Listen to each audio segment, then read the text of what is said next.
Today we are going to learn about the number 9. This is number 9. Let's look at it together and say it slowly. 9. Great job. Let's say it one more time. 9.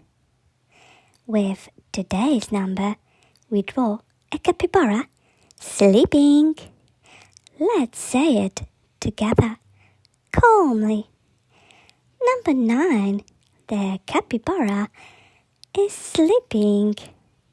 Again, repeat after me. Number 9.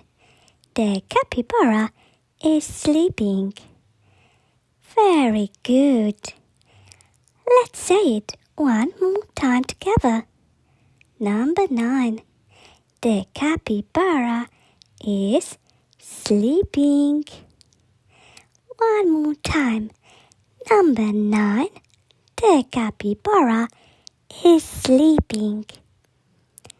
Watch how easy and calm it is to draw and color the capybara step by step. You can slow down, relax, and enjoy the quiet drawing moment. Let's repeat together again. The number is 9. The capybara is sleeping. Wonderful job.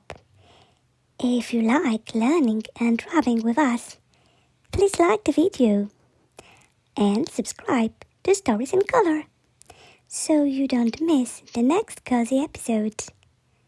See you in the next episode where we will learn another number together. Bye!